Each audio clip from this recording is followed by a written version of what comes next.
بسم اللہ الرحمن الرحیم۔ السلام علیکم ورحمۃ اللہ وبرکاتہ۔ ہزاروں کروڑوں اربوں درود و سلام ہو میرے نبی پاک صلی اللہ تعالیٰ علیہ وآلہ وسلم اور ان کی آل پر۔ دنیا نے بے شمار بہادروں، جنگجو، سپہ سالار و فاتحین اور لیڈروں کو دیکھا جن کے ہاتھوں ملک فتح ہوئے، لشکروں کو شکست ہوئی، حکومتوں کی بنیادیں رکھی گئیں، مگر 1400 سال قبل عرب کے صحرا میں ایک ایسے بہادر نے جنم لیا جس نے ان تمام فاتحین کو اپنی جرات اور شجاعت سے معمولی ثابت کر دیا۔ حقیقت تو یہ ہے کہ ان تمام تاریخی شخصیت کو اگر ایک پلڑے میں رکھا جائے اور اس بہادر جوان کو دوسرے پلڑے میں، تو وہ ایک جوان ہی ان تمام لوگوں پر بھاری پڑ جائے گا۔ نبی پاک صلی اللہ علیہ وسلم کے ہر وقت ساتھ رہنے والے، پیارے آقا کے ساتھ سفر کرنے والے، نبی پاک صلی اللہ علیہ وآلہ وسلم کے ساتھ ہر غزوے میں آگے شجاعت کے ساتھ، غیر مسلموں کے ساتھ سپر بن کر، ایک زبردست تلوار بن کر لڑنے والے حضرت مولا علی شیر خدا ہیں۔ آپ پیارے آقا علیہ الصلوۃ والسلام کے چچا ابو طالب کے فرزند ارجمند ہیں۔ عام الفیل کے 30 سال بعد آقا علیہ السلام کی عمر مبارک جب 30 سال تھی، جب آپ مولا علی شیر خدا 13 رجب بروز جمعۃ المبارک خانہ کعبہ کے اندر پیدا ہوئے۔ مولا علی شیر خدا کی والدہ مائدہ کا نام حضرت سیدتنا فاطمہ بنت اسد ہے۔ آپ کی والدہ نے آپ کا نام حیدر اور والد صاحب نے علی رکھا۔ نبی پاک صلی اللہ تعالیٰ علیہ وآلہ وسلم نے آپ کو اسد اللہ کے لقب سے نوازا، یعنی اللہ کے شیر کے لقب سے نوازا۔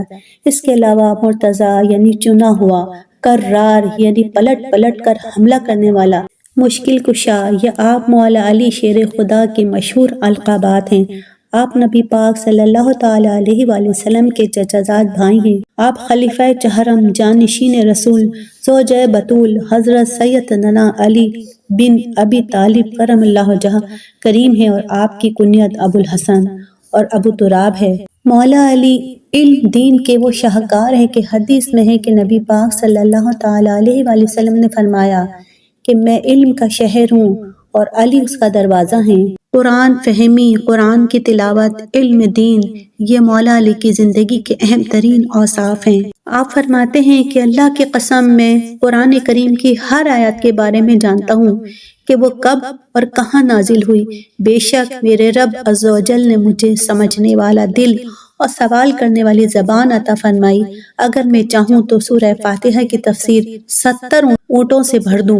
اور تلاوت قرآن کا شوق اتنا تھا کہ آپ کے بارے میں آتا ہے کہ آپ جب سواری کرتے وقت گھوڑے کی رکاب میں ایک پاؤں رکھتے تھے اور دوسرا پیر رکھنے میں ایک قرآن پاک ختم فرما لیتے تھے۔ سبحان اللہ! آپ کی خوبصورتی، آپ کا تقوی، آپ کی بہادری، آپ کا مقام۔ ایک بار کسی بھکاری نے کفار سے سوال کیا۔ ان کافروں نے مذاقاً مولا علی کرم اللہ تعالیٰ علیہ وجہ کی طرف بھیج دیا کہ وہ جو سامنے ہیں ان سے مانگ لو۔ وہ فقیر آپ کے پاس آیا اور آپ کے آگے دست سوال دراز کیا۔ آپ مولا علی شیر خدا نے 10 بار درود پاک پڑھ کر اس کی ہتھیلی پر دم کر دیا اور فرمایا مٹھی بند کر لو اور جن لوگوں نے بھیجا ہے ان کے سامنے جا کر کھول دینا۔ کفار ہنس رہے تھے کہ خالی پھونک مار کر بھیج دیا، مگر جب سائل نے ان کفار کے سامنے جا کر مٹھی کھولی تو اس میں دینار تھا، یعنی کہ سونے کی اشرفی تھی۔ کفار یہ کرامت دیکھ کر مسلمان ہو گئے۔ سبحان اللہ! جیسے ہی نبی پاک صلی اللہ تعالیٰ علیہ وآلہ وسلم نے اعلان نبوت فرمایا، آپ نے سب سے پہلے اسلام قبول فرمایا۔ جب آپ کی عمر 10 سال تھی، بچوں میں آپ نے سب سے پہلے اسلام قبول فرمایا۔ ایک بار مولا علی مقام صفین سے گزر رہے تھے تو لشکر ایک ایسے مقام پر رکا جہاں پانی نہیں تھا۔ پورا لشکر پیاس سے بے چین تھا، وضو بھی کرنا تھا، پانی بھی پینا تھا۔ تو ایک گرجا گھر تھا، وہاں ایک راہب رہتا تھا۔ اس سے پوچھا یہاں پانی کہاں ملے گا؟ اس نے کہا یہاں سے 2 فرسخ دور ہے، یعنی کہ 14 کلومیٹر دور پانی ہے۔ اتنی دور پانی لینے کون جاتا؟ پھر مولا علی مشکل کشا نے فرمایا، اشارہ کر کے آپ نے فرمایا کہ یہاں کھڈا کھودو پانی نکالنے کے لیے۔ جب کھڈا کھودا گیا تو بیچ میں ایک بہت بڑا سا پتھر آ گیا، تو اس پتھر کو سب لوگوں نے کوشش کری ہٹانے کی، توڑنے کی، مگر وہ ٹوٹ نہیں سکا۔ پھر مولا علی مشکل کشا نے اپنے دونوں ہاتھوں سے اس پتھر کو پکڑ کر ہٹایا، اوپر اٹھایا تو پتھر بھی ہٹا اور نیچے سے ٹھنڈا میٹھا پانی کا چشمہ بھی ابل پڑا۔ سبحان اللہ! اب سب یہ دیکھ کر حیران رہ گئے اور وہ راہب جو تھا وہ کھڑکی سے سارا منظر دیکھ رہا تھا۔ وہ آیا اور آ کر مولا علی شیر خدا سے پوچھنے لگا، آپ نبی ہیں؟ آپ نے فرمایا نہیں۔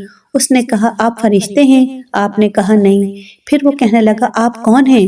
پھر مولا علی شیر خدا نے فرمایا، میں نبی آخر الزماں صلی اللہ تعالی علیہ وآلہ وسلم کا ساتھی ہوں، ان کا صحابی ہوں۔ پھر اس راہب نے کہا، ہم نے اپنی کتابوں میں پڑھا ہے کہ اس گرجا گھر کے قریب ایک میٹھے پانی کا چشمہ چھپا ہوا ہے، اور اس کو آخری زمانے میں ایک شخص آ کر دریافت کرے گا، وہ وہی ہوگا جو آخری نبی کا صحابی ہوگا۔ ہم انتظار میں تھے کہ وہ منظر کب دیکھیں گے۔ مجھ سے پہلے بھی کئی راہب اس گرجا گھر میں آئے اور چلے گئے اس منظر کے انتظار میں، مگر آج آپ آئے، آپ نے پانی نکالا، میں آپ کا مذہب قبول کرتا ہوں، اور وہ کلمہ پڑھ کر مسلمان ہو گیا۔ مولا علی شیر خدا نے جب یہ سنا تو آپ زار و قطار رونے لگے، اور آپ اتنا روئے کہ آپ کی داڑھی مبارک آنسوؤں سے تر ہو گئی۔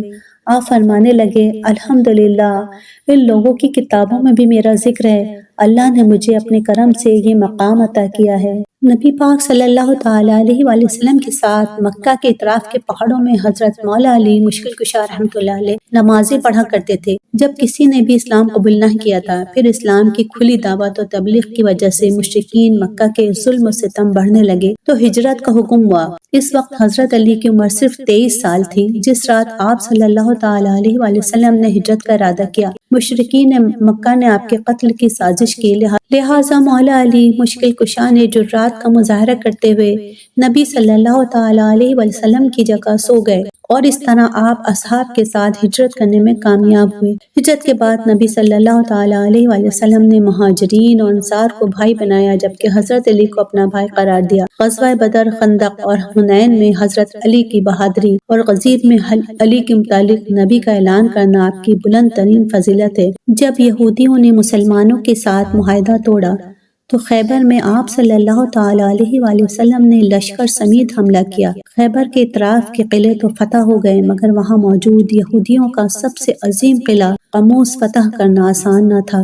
بڑے بڑے صحابہ نے کوشش کی، مگر وہ ناکام رہے۔ یہودیوں کے تیر انداز اور قلعہ کی وہ مضبوط دیوار فتح کی راہ میں ایک بڑی رکاوٹ بنی رہی۔ لہٰذا ایک صبح نبی صلی اللہ تعالی علیہ وآلہ وسلم نے اپنے اصحاب سے فرمایا کہ میں کل جھنڈا اس شخص کے ہاتھ میں دوں گا جس کے ہاتھوں قلعہ خیبر فتح ہوگی، اور وہ میدان چھوڑ کر بھاگنے والوں میں سے نہیں ہے۔ اللہ اور رسول اس سے محبت رکھتے ہیں، اور وہ بھی اللہ اور اس کے رسولوں سے محبت کرنے والا ہے۔ صحابہ اکرام کو ساری رات نیند نہ آئی۔ سب کی یہی چاہت تھی کہ اگلی صبح جھنڈا انہیں ملے، لیکن آپ صلی اللہ تعالی علیہ وآلہ وسلم نے حضرت علی کو بلایا اور حضرت علی کے ہاتھ میں علم دیا، انہیں قلعے کی طرف روانہ فرمایا اور دعا فرمائی۔ جب حضرت علی قلعے کے باہر پہنچے تو یہودیوں کا سپہ سالار مرجب رجس پڑھتا ہوا باہر آیا۔ اس نے کہا، خیبر خوب جانتا ہے کہ میں مرجب ہوں، اسلحہ پوش اور بہادر ہوں۔ حضرت علی نے اسے جواب دیتے ہوئے یہ شعر پڑھا کہ میں وہ ہوں کہ میری ماں نے میرا نام حیدر یعنی شیر رکھا ہے، میں کچھار کے شیر کی طرح ہیبت ناک ہوں۔ مرجب تیزی سے آگے بڑھا اور آپ پر وار کیا، مگر مولا علی شیر خدا نے ایسا حربہ اپنایا کہ 2 یا 3 وار کرنے کے بعد بھی وہ ناکام رہا، اور ذوالفقار کی چمکتی ہوئی وار اس کے سر میں اتر گئے، جس سے وہ زمین پر گر پڑا، اور پلک جھپکتے ہی خیبر کا وہ دیو قامت پہلوان کا کام تمام ہو گیا۔ یہ دیکھتے ہی یہودی لشکر نے حملہ کر دیا۔ گھمسان کی جنگ ہوئی، جس میں مولا علی شیر خدا نے جواں مردی اور شجاعت سے لڑے۔ میدان میں ہر طرف ذوالفقار کی وحی دکھائی دے رہی تھی۔ روایت کے مطابق جب ایک سپاہی نے حضرت علی پر وار کیا تو آپ کی ڈھال زمین پر گر گئی، لہٰذا آپ نے قلعہ خیبر کا مضبوط دروازہ ہی اکھاڑ دیا اور اپنے قوی بازو سے اسے اٹھا کر ڈھال کے طور پر استعمال کرنے لگے۔ یہ منظر ناقابل یقین تھا۔ جنگ کے خاتمے کے بعد جب اس دروازے کو اٹھایا گیا تو وہ اتنا وزنی تھا کہ 1 2 یا 3 5 10 سے نہیں بلکہ پورے 70 لوگوں نے مل کر اس دروازے کو اٹھایا تھا۔ اس جنگ میں حیدر کرار حضرت علی شیر خدا نے صفوں کے صفیں الٹ کر رکھ دی اور یہودیوں کے بڑے بڑے جنگجوؤں کو دھول چٹا دی۔ مولا علی مشکل کشا نے اپنی بہادری سے یہودیوں کے جنگی طاقت و شان کو پارا پارا کر کے رکھ دیا۔ آپ ہر میدان میں فاتح رہے اور اسلام کے سرسبز چمن کو اپنے خون سے سینچا۔ شیر خدا حضرت علی جیسی بے مثال جرات اور حوصلہ مندانہ کردار تاریخ میں ملنا ایک ناممکن امر ہے۔ اگر آپ کو ہماری ویڈیو پسند آئی ہے تو ہمارے چینل کو سبسکرائب کرنا نہ بھولیے۔ زندگی رہی تو انشاءاللہ ایک اور ویڈیو لے کر حاضر ہوں گے۔ دعاؤں میں یاد رکھیے گا، اپنا خیال رکھیے گا۔ اللہ حافظ۔